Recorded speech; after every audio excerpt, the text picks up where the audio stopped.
নির্বাচিত সরকার ছাড়া এদেশের মানুষের উন্নয়ন হবে না। নির্বাচিত সরকার ছাড়া এদেশে বিনিয়োগ হবে না। নির্বাচিত সরকার ছাড়া প্রশাসন ঠিক হবে না। যে জন্য দ্রুত নির্বাচন দরকার।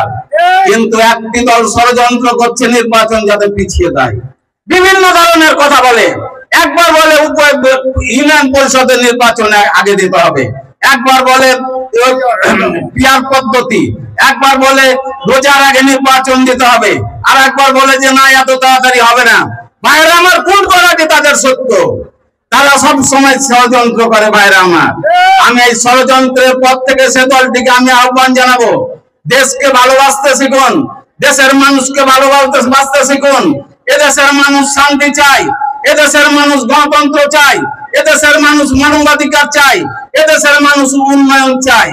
তাই আমি সে রাজনৈতিক দলটিকে বলবো, আসুন নির্বাচনে আসেন। নির্বাচনে আসার পর জনগণ যাকে রায় দিবে সে দেশ শাসন করবে। তাই আমি এই দলটিকে আমি আহ্বান জানাবো। ৪০ বছর আগে এক্সট্রিম মশার কয়েল প্ল্যান্ট ফাইবার দিয়ে তৈরি, তাই সহজে ভাঙে না, সুগন্ধিযুক্ত ও নিরবিচ্ছিন্নভাবে জ্বলে। ডেঙ্গু, চিকুনগুনিয়া বাহি সহ যে কোনো মশার বিরুদ্ধে দেয় এক্সট্রিম সুরক্ষা।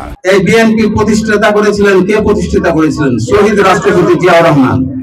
কে সে জিয়াউর রহমান? তিনি বাংলাদেশের স্বাধীনতার ঘোষক। এই জিয়াউর রহমান বাংলাদেশের বহুদলীয় গণতন্ত্রের প্রবক্তা।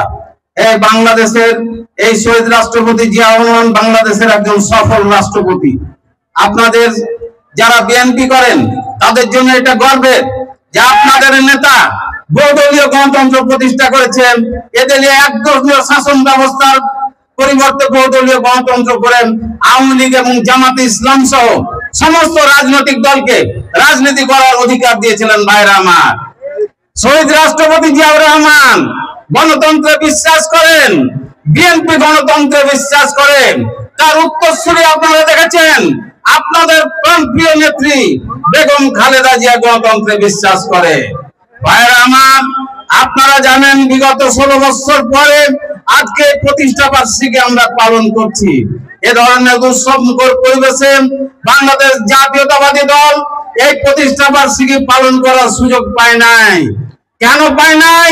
সে ফ্যাসিস্ট হাসিনা এদেশে যেভাবে গণতন্ত্রকে কেড়ে নিয়েছিল, যেভাবে গণতন্ত্রকে হত্যা করেছিল, যেভাবে দিনের ভোট রাতে করেছিল, যেভাবে ভোটারবিহীন ভোট করেছিল, বিভিন্ন রাজনৈতিক দলকে তারা বিভিন্ন ভাবে কথা বলার অধিকার দেয়নি, সাধারণ মানুষের মানবাধিকার কেড়ে নিয়েছিল। ভাইরা আমার, আপনারা জানেন গত বছরের 5ই আগস্ট এই ফ্যাসিস্ট হাসিনা ইন্ডিয়াতে পালিয়েছে। ভাইরা আমার, তারপরে দেশে গণতন্ত্র মুক্তি পেয়েছে, এদেশের মানুষ কথা বলার অধিকার পাচ্ছে। এদেশের মানুষ, আপনারা জানেন 17 বছর যাবত এদেশের মানুষ কোন নির্বাচনে ভোট দিতে পারে নাই। এদেশের মানুষ নির্বাচনে ভোট দেওয়ার জন্য মুখিয়ে আছে।